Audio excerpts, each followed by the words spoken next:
സുമയുടെ phone ring ചെയ്തു. Suma phone എടുത്തു. അമ്മുവിനെ കാണണമെന്ന് ബഹളം കൂട്ടിക്കൊണ്ടിരിക്കുകയാണ് സജി. ലതയെ വേഗം ഇങ്ങോട്ട് അയക്കണേ സുമേ.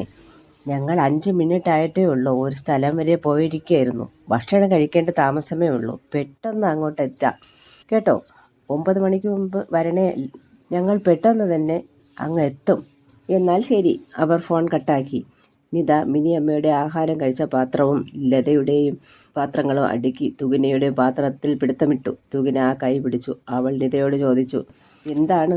നിത പറഞ്ഞു, കഴുകണ്ടേ? കഴുകണ്ട. നീ കഴുകണ്ട. പിന്നെ ആര് കഴുകും? പാത്രം കഴുകുന്ന ഒരാളുണ്ട്. ഡിഷ് വാഷർ എന്നാണ് അയാളുടെ പേര്. ആരുണ്ടെങ്കിലും തിന്ന പാത്രം കഴുകണം ചേച്ചി, അല്ലെങ്കിൽ മിനിയമ്മയ്ക്ക് ദേഷ്യം വരും. അയ്യോ, എൻ്റെ പാത്രം ഞാൻ കഴുകട്ടെ. തുകിന പാത്രവുമായി ഓടി കിച്ചണിലെത്തി. പ്ലേറ്റുകൾ നിത കഴുകുന്നത് കണ്ട് തുകിന അതിശയത്തോടെ നോക്കി. എന്താ ഇങ്ങനെ നോക്കുന്നത്? ചേച്ചി പാത്രം കഴുകാറില്ലേ? തുകിനയ്ക്ക് മനസ്സിലായി, ലതയെ പോലെയല്ല, ഓവർ സ്മാർട്ടാണ് അവളെന്ന്. അമ്മ പാത്രം കഴുകിക്കോളും മോളെ, തുകിന പറഞ്ഞു. അയ്യേ, അമ്മയെ കൊണ്ട് നമ്മൾ തിന്ന പാത്രം കഴുകിക്കോ എന്ന് എന്നെ മിനിയമ്മ പോത്തുപോലെ വളർന്നില്ലേ? കഴുകിക്കൂടെ എന്ന് പറയും. ഞാൻ ഒരു കാര്യം പറയട്ടെ ചേച്ചി, അടുത്തു വരോ? തുകിന നിതയുടെ അടുത്ത് ചെന്നു. ചേച്ചിയുടെ തലയിലാണ് എന്തോ ഒന്ന്. തുകിന തല ചരിച്ച് ചെവി നിതയുടെ അടുക്കലെത്തി. നിത ചെവിയെ പറഞ്ഞു, ചേച്ചിയെ ആനയെപ്പോലെ വളർന്നില്ലേ എന്ന് പറയും. പാത്രം കഴുകിക്കൂടെ? അവൾ പെട്ടെന്ന് ഓടി മുറ്റത്തെത്തി. സുമയും സൗദാമിനിയും ലതയും മുറ്റത്തെത്തി. അവർ തുകിനയോട് പറഞ്ഞു, സമയം കുറേയായി, 5:30 തുകിനെ കാർ ബുക്ക് ചെയ്യൂ. സജിയെ കാണിച്ചു കൊടുക്കാം ലതയ്ക്ക്. പെട്ടെന്ന് ഞങ്ങൾ വരാം. നീ വേണ്ടുന്ന കാര്യങ്ങൾ നോക്കിക്കോ. എല്ലാം ഒരുക്കി വെച്ചിട്ടുണ്ട്. സമയത്തിന് വിളക്ക് വെച്ച് പ്രാർത്ഥിക്കൂ. ശരി അമ്മേ. തുകിന ബുക്ക് ചെയ്ത കാർ വന്നെത്തി. എല്ലാവരും കാറിൽ കയറി. സുമയും കയറി.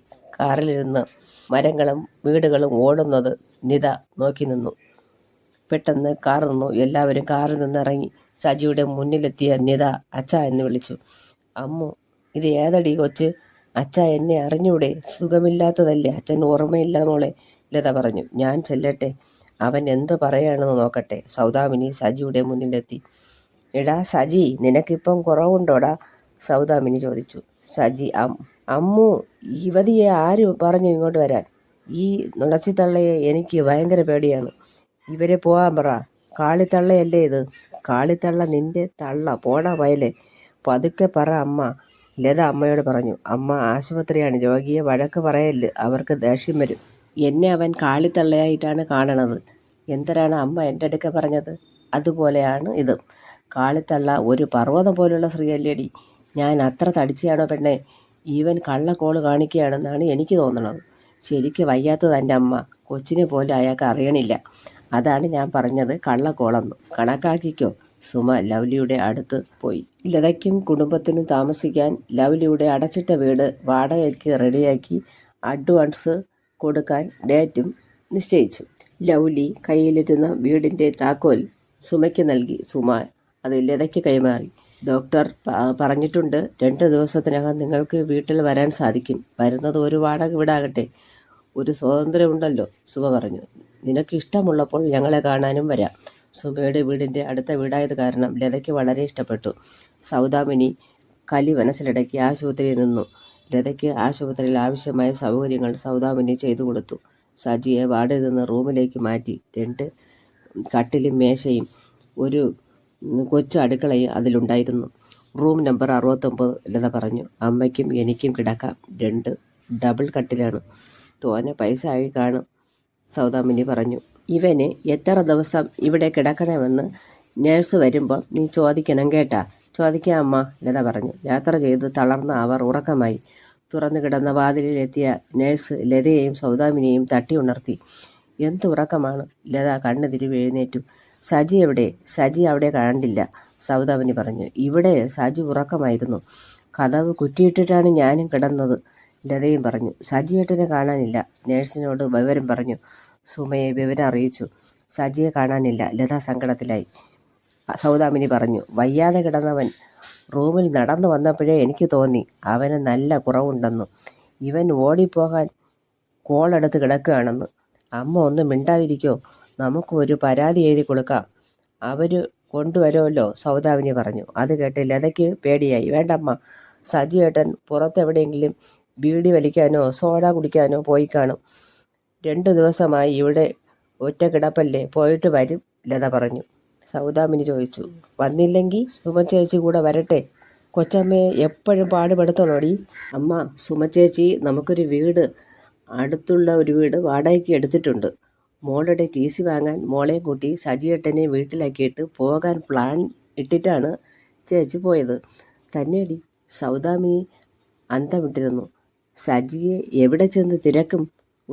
അവർ ഒരു എത്തും പിടിയും കിട്ടാതെ വിഷമിച്ചു. അതേസമയം ഒരു പൊതുസ്ഥലത്ത് രോഗികൾ കൂട്ടം കൂടി നിൽക്കുന്നിടത്ത് ഒരു പെൺകുട്ടിയെ കണ്ട്, ഇത് എൻ്റെ തുളസിയല്ലേ, നീ എന്തടി മൈൻഡില്ലാതെ നിൽക്കണത് എന്ന് പറഞ്ഞ് സജി ആ കൊച്ചിൻ്റെ കൈക്ക് പിടിച്ചു.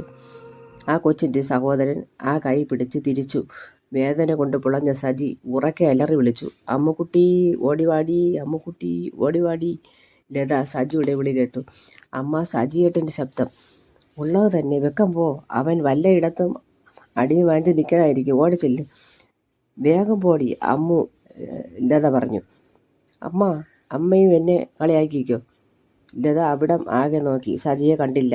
റിസപ്ഷൻ കൗണ്ടറിനടുത്തുള്ള ഒരു കസേരയിൽ 2 ആളുകൾ മുഖാമുഖം നോക്കിയിരിപ്പുണ്ട്. ഒരാൾ ഷർട്ട് പിടുത്തമിട്ടു. നിനക്ക് മിണ്ടാട്ട മുട്ടിയോ? ഞാൻ ആരാണെന്ന് നിനക്കറിയോടാ? നീ കൈക്ക് പിടിച്ചത് എൻ്റെ അനുജത്തിയാ. നീ എന്താണ് വിചാരിച്ചത്? ലത നടത്തത്തിന് വേഗത കൂട്ടി. അടി കൊള്ളുന്നത് ആരായണമെന്നറിയാൻ ഊഹം തെറ്റിയില്ല. സജിയായിരുന്നു. സജിയെ ഒരാൾ അടിക്കുന്നു. ലത ഉറക്കെ പറഞ്ഞു. സാറേ, അയാളെ അടിക്കല്ലേ, സുഖമില്ലാത്ത ആളാണ്, എൻ്റെ ഭർത്താവാണ്.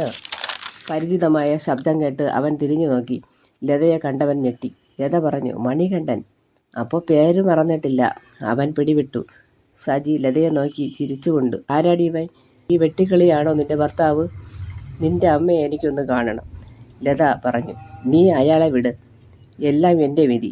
എൻ്റെ ഭർത്താവിനെ വിട്. ക്ഷമിക്ക്, അയാൾ എന്തെങ്കിലും കന്നം തിരിവ് കാണിച്ചിരിക്കും. അപ്പോൾ അതറിയാം. ഇയാൾ ഒരു കോഴി എന്ത് ഡീസൻറ്റ്, കോഴിയും നാണിച്ചു ഓടുന്ന കോഴി. ഒക്കെ പോട്ട്, സുഖമില്ലാത്ത ആളാണ്. ഞാൻ ഇവിടെ അങ്ങേരുടെ കൂട്ടിന് വന്നതാണ്, പോട്ടെ. അവൾ വേഗം 69-ാം നമ്പർ മുറിക്കകത്ത് കയറുന്നത് അവൻ കണ്ടു.